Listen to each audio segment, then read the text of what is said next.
Praise the Lord. खुदा उनका शुक्र हो कि एक बार फिर हम उसकी हज़ूरी में आ सके ताकि हम जान सकें उसके कलाम से कि वो आज हमें क्या बताना चाहता है। मैं आपके सामने पढ़ूँगा, दो जगह से पढ़ूँगा। एक तो यशाया नबी किताब उसका 38वां बाब और उसकी पहली 3 आयतें, यशाया 38 और उसकी पहली 3 आयतें। और यहाँ पर इस तरीके से गुलाम उनको बताता है कि इन दिनों हिजकिय्याह ऐसा बीमार हुआ कि मरने पर था। तब आमोस के पुत्र यशाया नबी ने उसके पास आकर कहा कि खुदावंद यूँ कहता है कि अपने घराने यानी के बारे में जो कुछ तुझे हुक्म देना है वो दे दे, क्योंकि तू ना बचेगा, मर ही जाएगा। तब हिजकिय्याह दीवार की ओर तरफ मुँह करके खुदावंद से दुआ करने लगा और कहने लगा कि हे खुदावंद, मैं तुमसे इल्तिजा करता हूँ कि याद कर कि मैं सच्चाई और खरे दिल से, सच्चे मन सच्चे दिल से अपने को तेरे हजूर में जान कर चलता आया हूँ और जो तेरी नज़र में ठीक था वही करता आया हूँ। और अब तब हिजकिय्याह जो है वो फूट फूट कर बिलक बिलक कर रोने लगा। तब खुदावंद ने यशाया को वापस भेजा कि जा उससे कह के मैं उसकी ज़िंदगी के 15 साल और बढ़ाता हूँ। और दूसरी जगह से मैं पढ़ूँगा हबक्कूक की पुस्तक किताब और उसका पहला बाब और उसकी मैं आपके सामने पढ़ूँगा पहले 2 से 4 आयत तक। हबक्कूक पहला बाब और उसकी दूसरी आयत से और 4 आयत तक। और यहाँ पर खुदावंद के कलाम में लिखा है कि खुदावंद, हे खुदावंद, कब तक तेरी दुहाई यानी देता रहूँगा और तू ना सुनेगा? कब तक तेरे सामने मैं उपद्रव यानी कि चिल्लाता रहूँगा और क्या तू निजात नहीं देगा? और तू मुझे क्यों बुरे काम दिखाता है? क्या कारण है कि तू इन तमाम शोरगुल को देखता रहता है, इस तमाम गड़बड़ियों को देखता रहता है और मेरे सामने लूटपाट और तमाम किस्म की ये गड़बड़ियाँ होते रहते हैं और झगड़ा हुआ करता है और तमाम किस्म की, और ये बढ़ता ही जाता है। तो खुदा इसलिए क्या शरीयत ढीली हो गई है? क्या इंसाफ कभी जाहिर नहीं होगा? दुष्ट लोग धर्मी को घेर लेते हैं, यानी बुरे लोग, बद लोग, बदकार जो हैं वो रास्तबाज को घेर लेते हैं। इसलिए जो इंसाफ है उसका खून हो रहा है, इंसाफ का जो है वो खून हो रहा है। इसकी 13वीं आयत में खुदा का कलाम कहता है कि तेरी आँखें ऐसी पाक हैं कि बुराई को देख नहीं सकती और उत्पात को देखकर यानी कि तमाम इस किस्म की गड़बड़ियों को देखकर चुप नहीं रह सकती। फिर तू क्यों ऐसे लोगों को देखता रहता है जब बुरे लोग यानी बदकार जो है वो बेअब लोगों को निगल जाते हैं और तू चुप क्यों रहता है? यानी कि ये वो घड़ियाँ हैं जबकि इंसान जो है ख़ास तौर से बहुत ज़्यादा परेशान हो जाता है, क्योंकि गुनाह करने के बाद क्या हुआ कि इंसान की जो ज़िंदगी जो है वो परेशानियों में मुब्तला हो गई और इंसान ने अपनी परेशानियों को उस गुनाह के ज़रिए से बढ़ा लिया और बहुत सी परेशानियाँ हैं, कमाना है, नौकरी है, चाकरी है, कपड़ा है, पहनना है, बीमारियाँ हैं और यहाँ तक कि मौत को भी अपने ऊपर इस गुनाह के ज़रिए से वो अपने ऊपर लिया आया। और यहाँ तक मैं कहूँ तो ये भी गलत नहीं होगा कि रास्तबाजी यानी कि धर्मी होना भी एक बहुत ज़बरदस्त प्रॉब्लम हो गई है, क्योंकि जब भी आप सोचते हैं तभी कोई ना कोई मुखालफतें आपके सामने खड़ी हो जाती हैं। और अय्यूब की अगर किताब पढ़ें तो वहाँ के 5वें बाब की 7वीं आयत में क्या लिखा है कि इंसान दुख उठाने के लिए ही पैदा हुआ है, दुख उठाने के लिए पैदा हुआ है।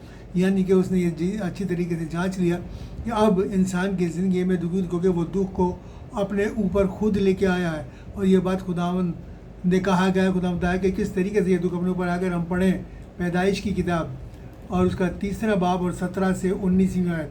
पैदाइश उसका 3रा बाब और उसकी 17 से 19वीं आयत।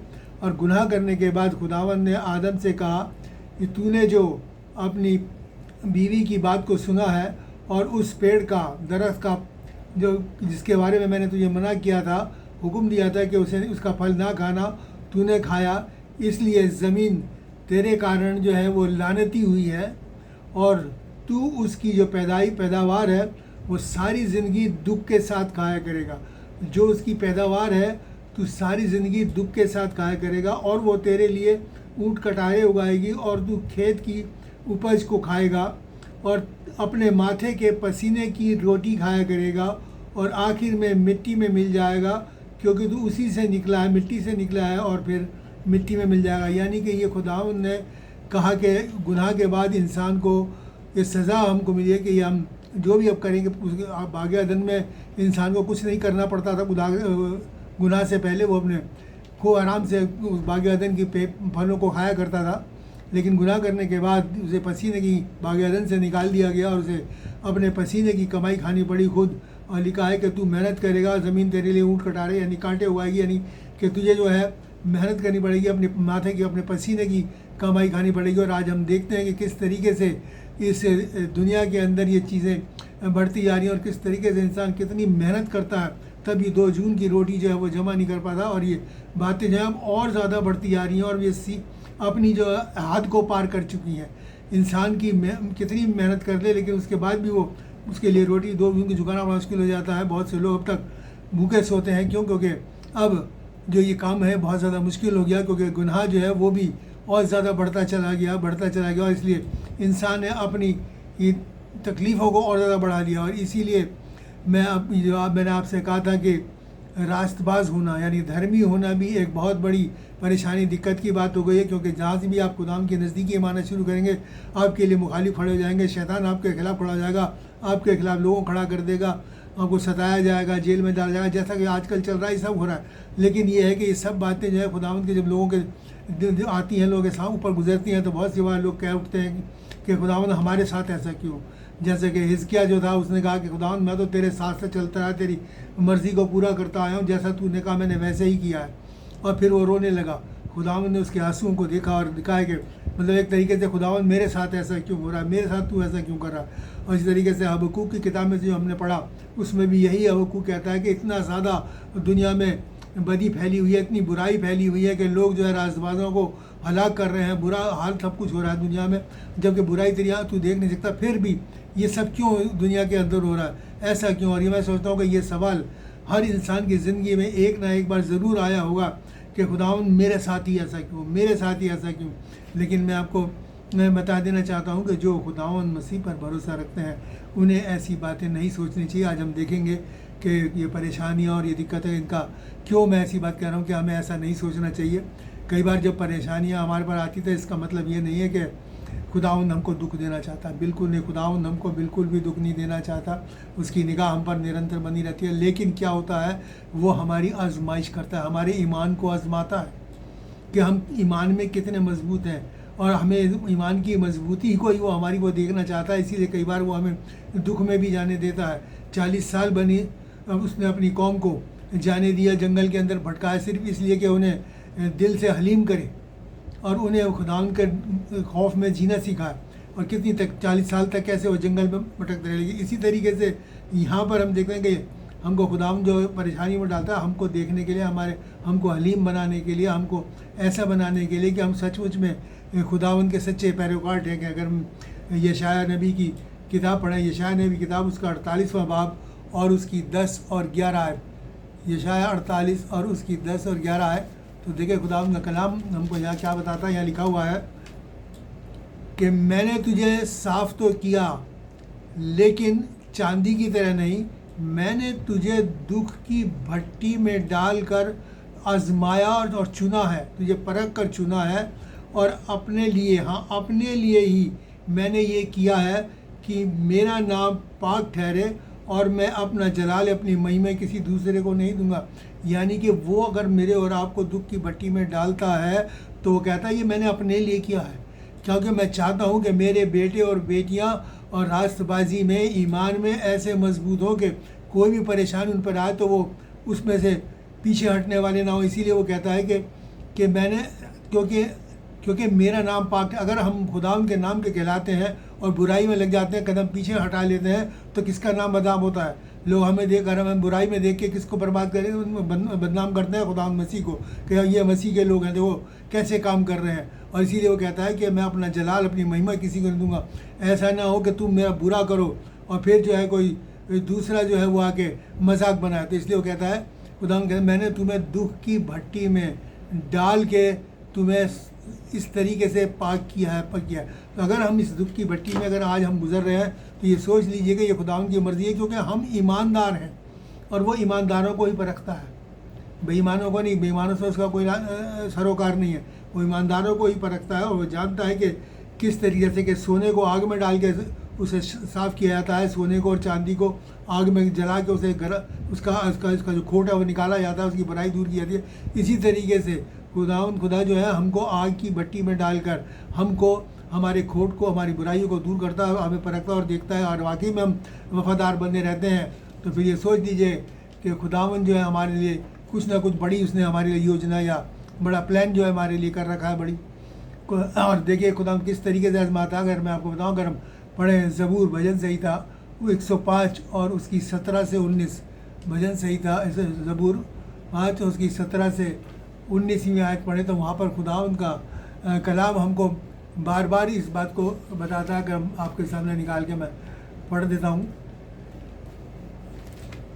और यहाँ पर खुदा का कलाम यहाँ पर लिखता है 17 देखिए, उसने यूसुफ नाम एक आदमी को उनसे पहले भेजा जो गुलाम होने के लिए बेचा गया, और उसके पैरों में बेड़ियाँ यानी जंजीरें डाली गईं, और उसने दुख उठाया और वह लोहे की सांकलों यानी बेड़ियों यानी जंजीरों से जकड़ा गया। और जब तक यानी खुदावंद की बात पूरी ना हुई तब तक खुदावंद उसे कसौटी पर कसता रहा, तब तक खुदावंद उसे कसौटी, जब तक उसकी बात पूरी ना हुई तब तक खुदावंद जो है उसको कसौटी पर कसता रहा। यानी कि उसने जाके यूसुफ को भेजा और उसके बाद से आगे भेजा, और आप जाते हैं आगे जाके वो उसने मिस्र के जो है वो वज़ीर बना, राजा के बाद दूसरा जो जगह होती थी वो यूसुफ की होती थी। तो उसने लिखा उससे पहले उसको भेजा, उसके बाद लिखा उसने कितना दुख उठाया और उस दुख को उसने सहन करता रहा। वो बेचा गया, अंधे कुएं में डाला गया, उसके बाद उसे निकाला गया, फिर किसी और को बेच दिया गया, वहाँ पर उसके ऊपर इल्ज़ाम लगाया गया, फिर उसे जेल में डाल दिया गया, वो जेल में रहा, फिर जेल में निकला, तब जाके खुदा ने उसको जब परख लिया, जांच लिया, दुख की भट्टी में डाल के कि ये मेरा वफादार है, तब उसको इतना बड़ा काम जो है खुदा ने सौंपा, और उसी वजह से उसकी जो कौम जो है वो बचाई गई। और इसलिए देखिए खुदा का कलाम क्या कहता है, अगर रोमियो 8 और उसकी 28वीं आयत पढ़े तो वहाँ पर लिखा है कि हम जानते हैं कि जो लोग खुदावन से मोहब्बत रखते हैं उनके लिए सब बातें मिलकर भलाई को पैदा करती हैं, यानी उनके लिए जो खुदा की मर्ज़ी के मुताबिक बुलाए गए हैं। सब बातें मिलके जो खुदावन से मोहब्बत रखते हैं भलाई, यानी हमारे खुदावन कैसा प्यारा खुदावन है कि हमारे साथ बुराई भी हो रही है, उस बुराई में भी उसने हमारे लिए भलाई को छिपाया हुआ, और ऐसी भलाई कि जब वो हमारे पर ज़ाहिर होगी तो तमाम दुख जो है हम भूल जाएंगे। हम जैसे कि यूसुफ था, उसमें कितना दुख उसने उठाया, लेकिन जब वो उस राजा के बराबर का ओहदा उसे खुदावन ने दिलवाया तब वो पिछली तमाम बातों को वो भूल गया। और इसी तरीके से खुदावन हमारी परेशानियों में लाता है। सिर्फ ये सोचिए कि हमें उन परेशानियों में खुदावन के प्रति, खुदावन के एवज़ में वफ़ादार बना रहना है, जो उसकी मर्ज़ी के मुताबिक बुला के यानी चलते हैं, उसकी हुक्म के मुताबिक चलते हैं, उनके लिए सब बातें मिलकर भलाई को मिलती है। हमारी बुराई भी भलाई में बदल जाएगी, जो हमारे से परेशानियाँ दिक्कतें आ रही हैं वो भी खुदावन जो है उनको भलाई में बदल देगा। और कई बार ऐसा भी होता है, मैं आपको बताऊँ कि कई बार ऐसा होता है कि इंसान खुदा से कुछ मांगते हैं और फिर खुदावन हमको वो दे देता है, लेकिन अपनी नासमझी और अज्ञानता के कारण या ना अकल की कमी के कारण हम अपने घमंड के कारण, अपने फ़क्र के कारण जो है उस चीज़ को कबूल नहीं कर पाते। और जब उसे कबूल नहीं कराते तो सोचते हैं खुदा ने तो हमारे हमने दुआ भी करी, सब कुछ करा, फिर भी हमें नहीं मिला। लेकिन बड़ी हलीमी के साथ हमें दुआ करके खुदावन के कलाम को देखना है कि इंतज़ार करने का नाम। देखिए मैं आपके सामने दो बताऊँगा। अगर हम दूसरा राजा 5 बाब और उसकी 14 से 21 आयत पढ़े तो वहाँ पर जिक्र है एक नामान कोढ़ी का, और नामान कोढ़ी का जो जिक्र है उसको एक कोढ़ था, वो भी एक राजा का जो था वो सिपह सलार था। उसके बाद क्या हुआ कि जब उसको ये पता चला कि वहाँ पर एक नबी है एलीशा नबी, अगर वो उसके पास जाए तो वो वहाँ पर जाके वो ठीक हो सकता है। जब वो एलीशा के पास गया तो एलीशा ने क्या करा, उसको बाहर से ही कहलवा भेजा, उसके बाद भी नहीं करी, बाहर से ही कहलवा भेजा कि जा यरदन नदी में 7 बार गोता लगा, तू शिफा पा जाएगा। उसे ये बात बहुत बुरी लगी, मैं इतने बड़े राजे का, इतने बड़े उसका देश का जो हूँ सिपह सलार हूँ, यानी कि मंत्री हूँ, और उसके बाद भी वो मुझसे मिलने तक नहीं आया। वो तो सोच रहा था मेरा कुछ करेगा, बात करेगा, लेकिन तो मेरी बात नहीं यूँ कह दिया, और बड़ा गुस्सा होने लगा। तब उसके और गुस्सा होने के बाद क्या हुआ कि वो वहाँ यरदन में गोता लगाने नहीं गया, और जब तक वो नहीं गोता लगाने गया तब तक वो कोढ़ पर बंधा रहा। तब उसके साथ के लोगों ने समझाया, तू हमें एक बात बता कि अगर ये नबी तुझे कोई और मुश्किल बात कहता तो क्या तू नहीं करता? अगर उसने ये कहा है तो करके दे। और जब उसने ज़हर में जाके 7 बार गोते लगाए तो वो शिफा हो गया। और कलाम में लिखा है कि उसका जिस्म जो है बिल्कुल एक बच्चे के मानी साफ़ हो गया, बच्चे के मानी जो बिल्कुल साफ़ हो गया, कोई कोड़ उसकी ज़िंदगी में नहीं रहा। इसलिए शिफा उसको मिल चुकी थी, लेकिन उसका अहम, उसका गर्व, उसका घमंड और उसका जो फ़क्र जो उसके अंदर था उसने उसे रोके रखा था। कई बार ऐसा होता है कि हमें मिल जाते हैं, लेकिन कई बार हम अपनी नासमझी के कारण जो है उस चीज़ को नहीं पाते हैं। और एक और चीज़ है कि खुदावंद हमें इस चीज़ को बहुत अच्छी तरीके से बताना चाहता है। हम जानते हैं कि जो एक बार खुदावंद मसीह ने के पास बहुत बड़ी भीड़ उसके पीछे भी ये चल रही थी 2-3 दिन से, और जब देखा कि भीड़ बहुत बड़ी भीड़ है तो खुदावंद मसीह ने अपने शागिर्दों से कहा कि जाओ इनके ये भूखे इनके खाने करो। तो शागिर्द कहने का हम इनके इतने हज़ार लोगों की रोटी कहाँ से ला के देंगे? तो एक कलाम में लिखा है कि औरतों और बच्चों को छोड़कर जो मर्दों के जो सिर्फ गिनती थी, जो कि वो लगभग 5,000 थी, और उनके पास खाने के लिए 5 रोटी और 2 मछली थी। और खुदावंद मसीह ने कहा तुम ही इन्हें खाने को दो। तब खुदावंद ने कहा कि वो मेरे पास लाओ। खुदावंद ने आसमान दुआ मांगी उन रोटियों पर और अपने शागिर्दों को देता रहा और वो उसे बांटते रहे। और उसके बाद 12 टोकरे जो है वो बचे हैं, 12 टोकरे जो बचे हैं। लेकिन खुदावंद का कलाम क्या कहता है कि जो खुदावंद मसीह ने चाही तुम ही इन्हें खाने को दो। और हम देखते हैं कि वो रोटी शागिर्द खुदावंद देता रहा उन्हें, और शागिर्दों ने ही उन्हें बांटी, शागिर्दों ने ही उन्हें खिलाया। अब ये देखिए कि हम खुदावंद का कलाम हमको क्या कहता है। इस तमसील जो है इससे हमें क्या मिलता है। देखा हम पढ़े यूहन्ना 6 और उसकी 33वीं आयत, 33वीं, 35वीं और 51 वर्ष को हम पढ़ेंगे। और वहाँ देखें कि खुदावंद का कलाम हमें क्या बात बताता है। यूहन्ना 6 उसकी 33वीं आयत लिखा है कि खुदावंद की वो रोटी जो आसमान से उतर कर दुनिया को ज़िंदगी देती है।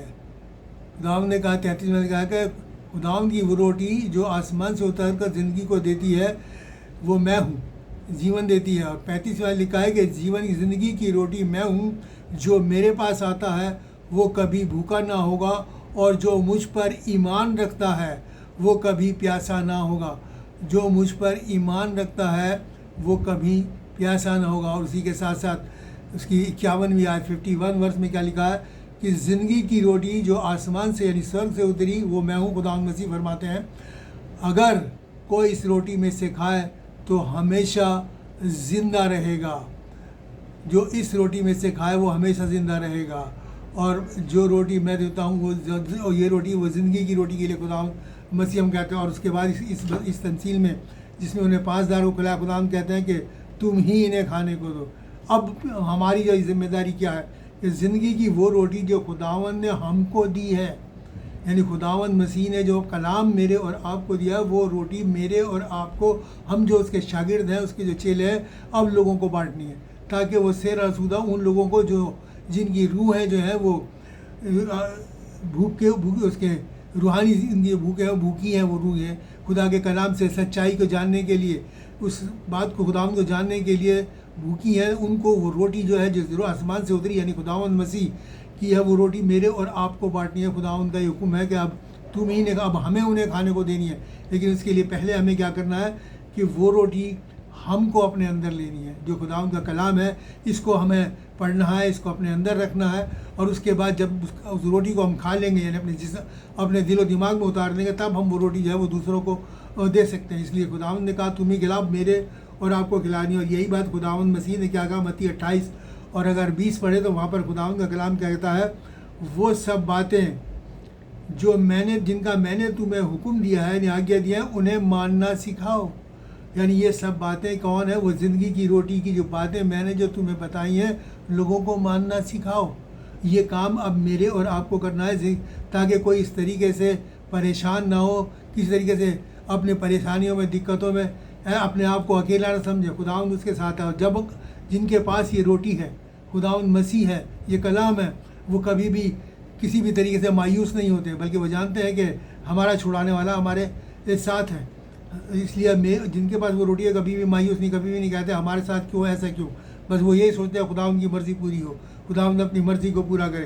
तो इसलिए मेरे और आपको उन लोगों को जो जिनको के इस रोटी की भूख है, ज़िंदगी की रोटी की भूख है, खुदावंद मसीह की, खुदा के कलाम की सच्चाई की, रास्तबाजी की भूख जिनको है, उनको ये रोटी से मेरे और आपको शेर और आसूदा करना है, तृप्त करना है हर हाल के अंदर। क्योंकि खुदावंद मसीह ने खुद कहा है, एक कलाम में और आगे लिखा है, अगर हम यशाया 55 और उसकी 1 से और 3 आयत पढ़ें, देखिए यहाँ पर खुदावंद का कलाम क्या कहता है। इस 55 लिखा है, वहाँ लिखा है, हे सब प्यासे लोगों पानी के पास आओ, जिनके पास रुपया ना हो वो भी आकर खरीद लो, मोल ले लो, आओ खरीद लो और बिना दाम आकर ले लो, मुझसे ले लो। जो खाने की चीज़ें नहीं, जो रोटी नहीं, तुम उनके लिए क्यों रुपया लगाते हो? जिससे पेट नहीं भरता, तुम क्यों उसके लिए मेहनत करते हो? मेरी तरफ दिल लगाओ और सुनो, और वो तुम अच्छी चीज़ें खाने पाओगे। वो अच्छी चीज़ें जो है तुम खाने पाओगे, खुदा का कलाम कहता है। और क्या लिखा, खाने पाओगे। कान लगाओ और मेरे पास आओ, सुनो, तब तुम जिंदा रहोगे। तुम मेरे पास आओ तब तुम जिंदा रहोगे।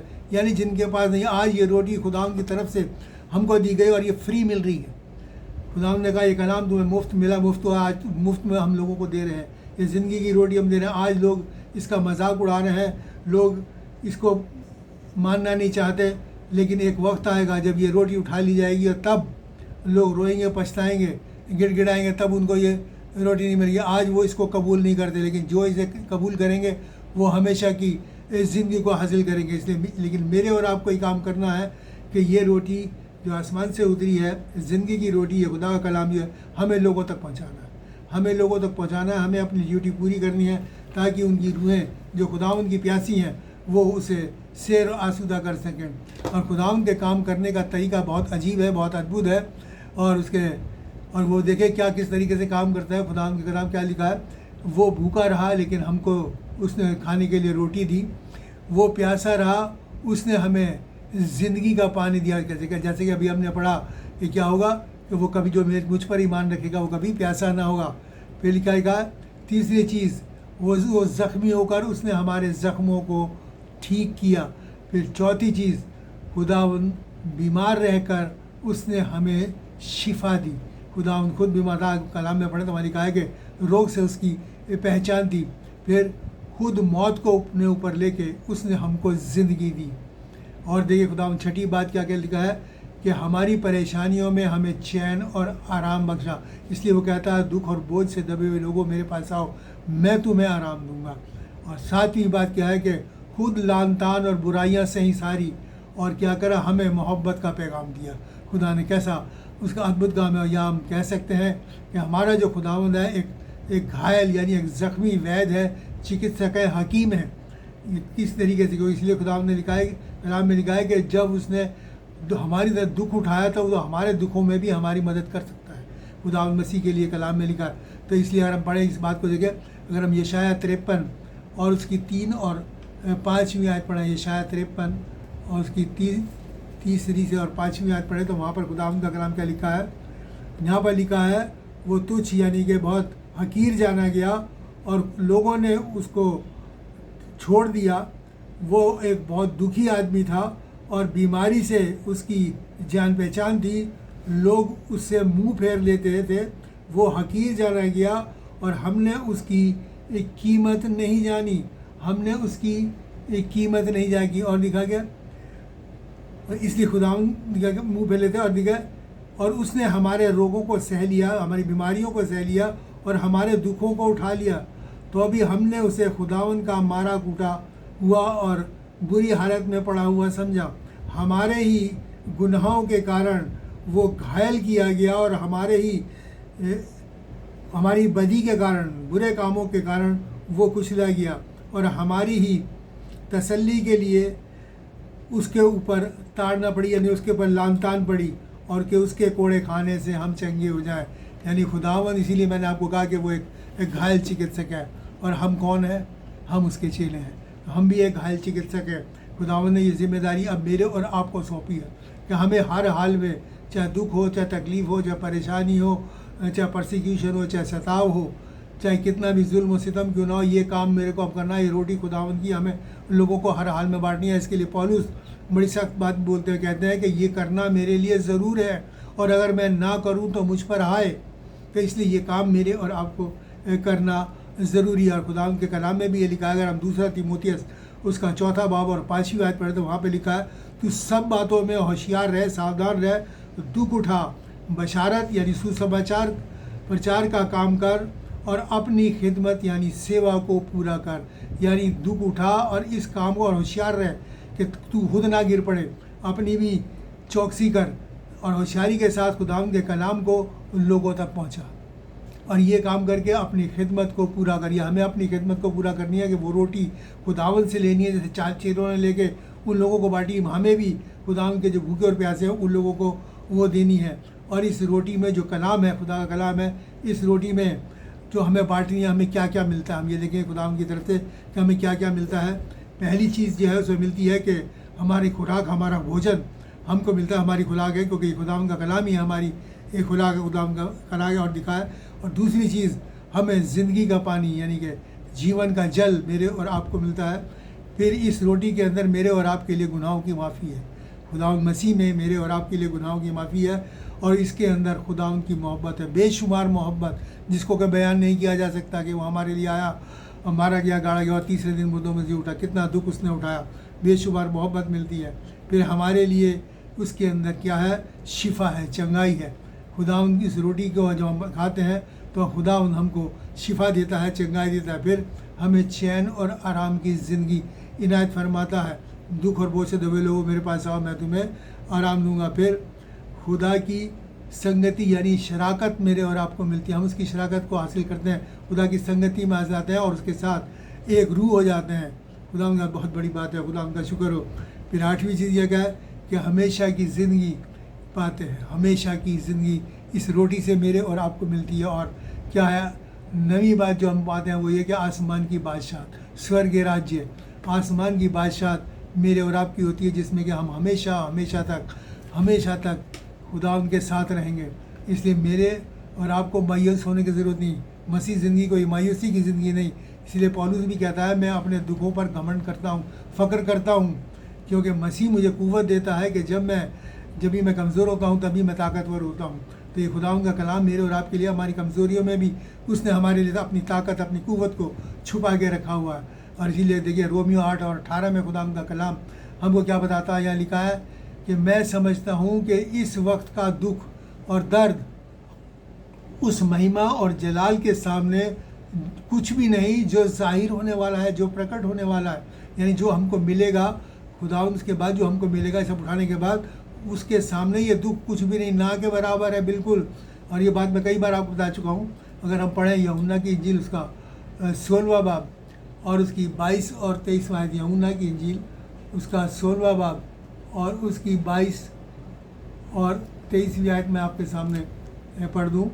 यहाँ पर खुदावंद का कलाम हमको पता है, यहाँ पर लिखा है कि खुदावंद मसीह फरमाते हैं, उसी तरह तुम्हें अभी तो दुख होता है, परंतु मैं तुमसे फिर मिलूँगा और तुम्हारा जो दिल है वो खुशी से भर जाएगा, और तुम्हारी जो खुशी है कोई तुमसे छीन ना सकेगा। उस दिन तुम मुझसे कुछ नहीं पूछोगे।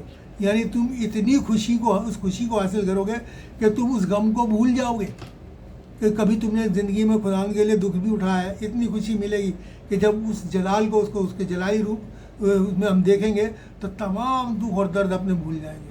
कुछ पूछने के लिए रहेगा नहीं कि खुदावंद हमने तो कुछ उठाया ही नहीं, कुछ करा ही नहीं तेरे लिए, जो तूने हमको दे दिया, आसमानी बादशाह हमको दे दी। इसलिए खुदावंद जो है हम सबको बरकत दे, तौफीक और ताकत दे। कभी भी ज़िंदगी में मायूस ना हो, अपने परेशानियों में ना मायूस ना हो, खुदावंद के साथ साथ चलते रहे, उसके कलाम के मुताबिक चलते रहे, ईमान में बने रहें। ये नहीं कि हमारे साथ कैसा क्यों, ऐसा खुदावंद के लोगों के साथ ऐसा ही होता है, लेकिन खुदावंद उसमें भी हमको जयवंत करता है, उसमें भी हमको जय दिलाता है और हम लोग फतेह को हासिल करते हैं, उसमें भी हमको फतेह दिलाता है, फतेह को हासिल करते हैं। इसलिए ज़रूरी है कि मेरा आप सिर्फ एक बात ध्यान करें, हम ईमान में बने रहें हर हालात में। और यही खुदावंद कहता है कि जो आखिर तक जो तसल्ली रखेगा वही जो है उस ताज को पाएगा। उस ताज को पाने के लिए हमें खुदावंद के ईमान में, खुदावंद आप सबको बरकत दे। आइए दुआ मांगे।